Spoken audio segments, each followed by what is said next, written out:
بسم اللہ الرحمن الرحیم. یہ بات خوب اچھی طرح سمجھ لینی چاہیے کہ اسلام میں نماز چھوڑنے سے بڑا، شرک کے بعد نماز چھوڑنے سے بڑا جرم کوئی نہیں ہے. تو نماز قضا کر دینا معمولی جرم نہیں ہے. رسول اللہ صلی اللہ علیہ وسلم نے ارشاد فرمایا من ترک الصلاۃ متعمدا فقد کفر. جس نے جان بوجھ کر نماز چھوڑی تو تحقیق اس نے کفر کیا. اور نماز کے علاوہ، نماز ترک کرنے کے علاوہ کوئی جرم ایسا نہیں ہے جس کو اہل سنت والجماعت کے ائمہ میں سے کسی امام نے کفر سمجھاؤ. امام احمد بن حنبل رحمہ اللہ تعالیٰ کے نزدیک جان کر نماز چھوڑنے سے انسان کافر ہو جاتا ہے. تو کوئی بھی جرم ایسا نہیں ہے جو کرنے سے آپ کافر ہو جاتے ہوں. لیکن نماز ایک ایسا جرم ہے نماز چھوڑنا کہ امام احمد بن حنبل رحمہ اللہ کے نزدیک کافر ہو جاتا ہے انسان. اگرچہ جمہور کا یہ مذہب نہیں ہے. جمہور کا مذہب یہ ہے کہ کفر کے قریب پہنچ جاتا ہے. تو کسی کی اگر روزانہ فجر کی نماز قضا ہو رہی ہے تو یہ معمولی بات نہیں ہے، بہت بڑا جرم ہے. اس کی اصلاح کی کوشش کرنی چاہیے. ان اسباب پہ غور کرنا چاہیے کہ کیوں جو ہے نماز قضا ہو رہی ہے، ان اسباب کے ازالے کی کوشش کرنی چاہیے. اگر اٹھنے کا کوئی انتظام ہی نہیں ہے تو الارم والی گھڑی کا استعمال کیا جائے. کوئی بھی ایسا طریقہ ہو، بہرحال یہ کوئی ایسی معمولی چیز نہیں ہے. اور جب تک اصلاح نہیں ہوتی تو نبی صلی اللہ علیہ وسلم نے فرمایا من نام عن صلاۃ، کہ جو بھی نماز نیند کی وجہ سے رہ جائے یا بھولے سے رہ جائے تو جیسے ہی یاد آئے اسی وقت اس کو پڑھنا ضروری ہے. آپ صلی اللہ علیہ وسلم نے فرمایا کہ یہی پھر اس کا وقت ہے. نمازوں کے قضا کرنے سے متعلق ہی اگلا سوال ہے. بنت عبداللہ نے پوچھا ہے یہ سوال کہ جو نمازیں بلا عذر چھوڑ دی جائیں کیا ان کی قضا نہیں ہوتی؟ جو نمازیں بلا عذر چھوڑ دی جائیں ان کی قضا کرنا واجب ہے. آج کل یہ بھی ایک مسئلہ بہت چل رہا ہے قضاء عمری کا. بعض لوگ یہ کہنے لگے ہیں کہ اگر آپ کے ذمہ بہت ساری نمازیں رہ جائیں تو پھر ان کی قضا نہیں ہے. یہ بات بالکل غلط ہے. اور کمال کی بات یہ ہے کہ جو لوگ یہ دعویٰ کر رہے ہیں وہ دلیل مانگتے ہیں ہم سے، یعنی علماء سے دلیل مانگتے ہیں کہ قضاء عمری کے ثبوت پر کوئی حدیث بتاؤ. تو یہ بات خوب سمجھ لینی چاہیے کہ رسول اللہ صلی اللہ علیہ وسلم نے ارشاد فرمایا البینۃ علی المدعی والیمین علی من انکر. جو شخص دعویٰ کرتا ہے دلیل اس کے ذمہ ہے. تو ویسے بھی کامن سینس کی بات ہے کہ جو دعویٰ کرتا ہے دلیل اس کے ذمہ ہے. ہمارے پاس قرآن و سنت میں جو مثالیں ملتی ہیں رمضان کے روزے کے بارے میں یا فرض نماز کے بارے میں، تو سیرت نبوی سے بھی اور قرآن سے بھی ہمیں یہ پتہ چلتا ہے کہ قرآن نے بھی کہا کہ اگر رمضان کے روزے چھوٹ جائیں فعیدۃ من ایام اخر، تو بعد میں اس کی قضا کرو. مسافر کے بارے میں بھی اللہ نے فرمایا. اور حدیث میں آپ صلی اللہ علیہ وسلم کے بارے میں کہ غزوہ خندق میں آپ صلی اللہ علیہ وسلم سے نمازیں چھوٹی تھیں اس لیے کہ اس وقت آپ صلی اللہ علیہ وسلم کو حالت جنگ میں نماز کیسے پڑھنی ہے یہ معلوم نہیں تھا. تو آپ صلی اللہ علیہ وسلم پر تیروں کی بارش تھی تو آپ نماز نہیں پڑھ سکے، تو 4 نمازیں قضا ہوئیں. تو صرف توبہ کو کافی نہیں سمجھا گیا بلکہ آپ صلی اللہ علیہ وسلم نے وہ نمازیں 4 پڑھی ہیں.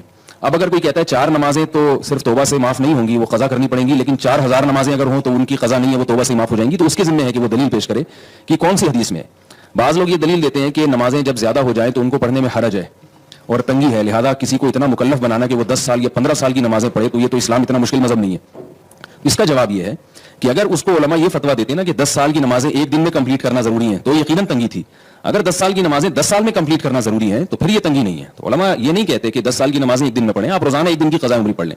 بہرحال اس پر صدیوں سے امت کا اجماع رہا ہے کہ نمازیں اگر آپ نے چھوڑ دی ہیں تو جب تک آپ قضا نہیں کرتے توبہ کرنا بھی ضروری اور ان کو لوٹانا بھی ضروری. یہ پوری امت کا اس پر اجماع رہا ہے. تو اس کے خلاف اگر کوئی اس زمانے میں فتویٰ دیتا ہے تو وہ فتویٰ قابل اعتبار نہیں ہے، کیونکہ جب ایک مرتبہ جب کسی مسئلے پر اجماع ہو جاتا ہے پھر اس کی مخالفت نص قطعی کی مخالفت ہوتی ہے.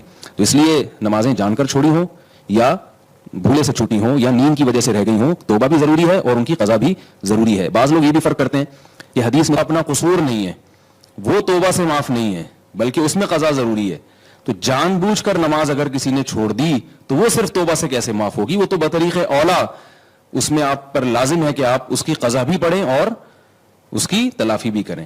یہ تو بطریق اولا. قرآن میں بعض چیزیں ایسی ہیں جو اللہ نے بیان کر دی اور بعض بیان نہیں کی. جو بیان نہیں کی وہ بعض دفعہ بطریق اولا اس میں داخل ہوتی ہیں. اس کی مثال ایسے جیسے قرآن میں آتا ہے وَلَا تَقُلْ لَهُمَا اُفٍّ، والدین کو اف مت کرو.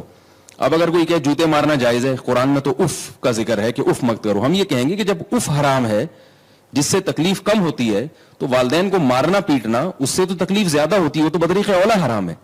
تو ہم یہ کہتے ہیں کہ جب بھولے سے نماز چھوٹ جائے اس کی قضا کو آپ مانتے ہیں، جان کر نماز چھوڑی ہو تو وہ صرف توبہ سے کیسے معاف ہوگی؟ اس میں تو قضا بطریق اولا ضروری ہے.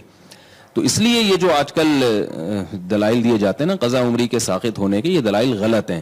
ان پر اعتماد کرنا اس کی شریعت میں اجازت نہیں ہے. قضا نمازیں آپ کو پڑھنی پڑیں گی. اور بعض لوگ جو کہتے ہیں نا توبہ سے سب معاف ہو جاتا ہے، یقیناً جرم معاف ہوتا ہے لیکن اس کی آپ کو تلافی کرنی پڑتی ہے. اس کی مثال ہے آپ نے کسی کے پیسے چرا لیے تو آپ توبہ بھی کریں گے اور اس کے پیسے بھی واپس کریں گے آپ، جب تک وہ معاف نہیں کرے گا آپ کو. اگر وہ کہہ دے کہ مجھے پیسوں کا مطالبہ نہیں ہے، میں نے ہدیہ کر دی ہے آپ کو، تو جب تک وہ جس کا حق ہے نا اس کا حق نہیں لوٹائیں گے تو معافی معتبر نہیں ہوگی. تو نمازیں اللہ کا حق ہیں، جب تک آپ اللہ کا حق اللہ کو نہیں دیں گے تو اس وقت تک حق ادا نہیں ہوگا. یا تو آپ کے پاس معافی کی کوئی دلیل ہو, تو دلیل آپ کے ذمہ ہے کہ نہیں اللہ نے اپنا حق معاف کر دیا نماز والا, آپ نے جان کر قضا کر دی تو اللہ نے معاف کر دیا. تو ایسی کوئی حدیث اگر آپ پیش کر سکتے ہیں, کوئی ایسے قرآن کی آیت کہ نماز بغیر پڑھے معاف ہو جاتی ہے, تو پھر ہم اس کو تسلیم کریں گے. تو اس لیے میں آخر میں اپنی بات کو لوٹاتا ہوں کہ جو لوگ یہ کہتے ہیں کہ قضاء عمری کے ثبوت پر کوئی قرآن کی آیت یا حدیث پیش کرو, تو یہ ان کا مطالبہ غلط ہے. مطالبہ یوں ہونا چاہیے کہ قضاء عمری واجب نہیں ہے, صرف توبہ سے معاف ہو جائیں گی نمازیں, اس پر قرآن کی کوئی آیت یا احادیث پیش کی جائیں. تو جب تک ایسی کوئی روایت نہیں ہے تو محض اپنی عقل سے ان نمازوں کو معاف